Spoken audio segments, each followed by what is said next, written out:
Assalamualaikum warahmatullahi wabarakatuh.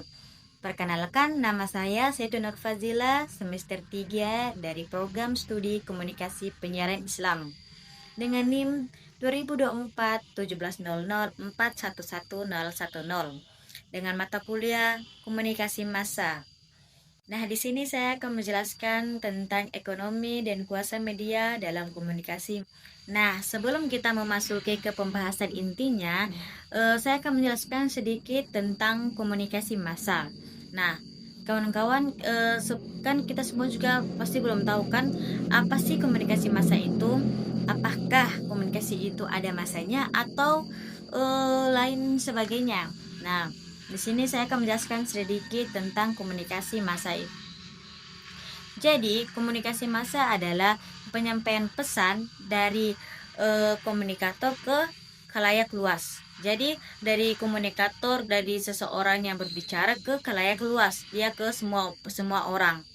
Nah, ciri utamanya komunikasi massa itu yang pertama adalah bersifat publik, dan yang kedua itu berserentak, dan yang ketiga itu bertujuan untuk banyak orang tanpa bertemu langsung. Jadi tanpa bertemu langsung juga kita dapat berkomunikasi. Nah, contohnya itu seperti televisi, radio, koran, atau media digital lainnya. Lah, kok bisa sih tanpa bertemu langsung? Nah, di media massa ini nih kita lebih dapat atau lebih gampang mengaksesnya. Contohnya, kita mau mencari sesuatu. Sesuatu itu kita belum bisa nih ketemu dengan orang ini, tetapi dengan adanya media ini kita dapat mengaksesnya dengan lebih mudah dan lebih gampang. Dan itu kita mengaksesnya tuh tanpa ada waktu atau dimanapun, intinya dimanapun, keadaan kapanpun kita bisa mengakses media tersebut. Nah, tadi sedikit penjelasan tentang komunikasi massa. Sekarang kita masuk ke pembahasan intinya, yaitu ekonomi dan kuasa media dalam komunikasi massa. Nah, disinilah kita bertanya-tanya, apakah media itu mempunyai kuasa dan siapa sih penguasa dari media tersebut? Jadi, kepemilikan media itu ada 3. Ada yang tahu kawan-kawan? Nah, di sini saya akan menjelaskan tentang yang pertama itu media massa publik, dan yang kedua itu media massa swasta, dan yang ketiga media massa komunitas. Ya, benar sekali. 3 kepemilikan media massa ini. Di sini saya akan menjelaskan satu persatu dari ketiga kepemilikan media massa itu.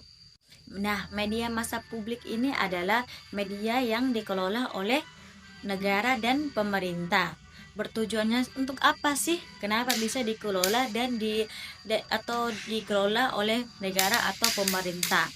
Nah, tujuannya itu adalah yang pertama itu pelayanan publik, edukasi, dan informasi. Nah, kita masuk ke ciri-ciri media massa publik.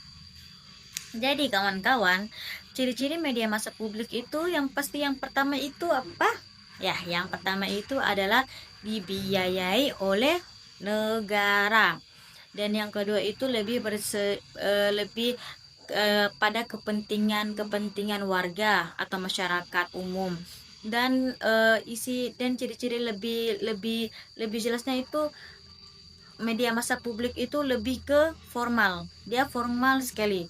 Intinya pembahasan sangat-sangat formal. Nah, kita bisa melihat contohnya itu seperti TVRI, televisi ya itu, dan radio itu RRI. Nah, itu lebih ke formal kan, cara pembahasannya apa semuanya itu lebih formal. Nah, sekarang kita memasuki penjelasan tentang tentang media massa swasta. Nah, media massa swasta ini lebih ke dikelola oleh perusahaan atau individu. Nah, ciri-ciri media massa swasta itu adalah mereka tuh lebih kreatif. Nah, kenapa bisa lebih kreatif? Karena media massa swasta ini mengikuti pasaran, mengikuti pasaran. Kenapa bisa dibilang begitu? Karena rata-rata yang memegang media digital atau televisi atau media massa lainnya itu Gen Z. Nah, kenapa swasta itu lebih berkembang ya? Karena itu mereka tuh mengikuti zaman, mengikuti oh begini nih, kayak begini nih lebih lebih terkenal, lebih bagus. Nah, mereka tuh mengikuti zaman gitu. Beda lagi dengan media massa publik. Jadi gitu. Mereka tuh lebih berkembang, lebih kreatif dan lebih mengikuti zaman berkembangnya zaman. Nah, contohnya tuh seperti SCTV. Nah, pasti ini Gen Z apa semua pasti kenal dengan media massa swasta ini, yaitu SCTV, Indosiar, RCTI, Antv. Nah, itu semuanya itu media massa swasta. Nah, sekarang kita masuk ke pembahasan terakhir, yaitu media massa komunitas. Nah, media massa komunitas ini biasanya dikelola oleh komunitas-komunitas.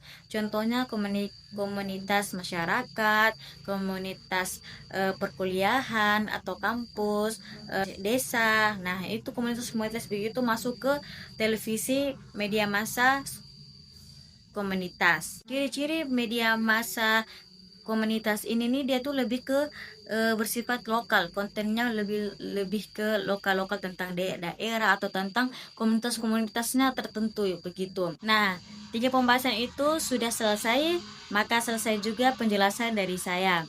Saya Sinul Fazila, semoga apa yang saya sampaikan diterima dan dipahami oleh teman-teman semuanya. Wassalamualaikum warahmatullahi wabarakatuh.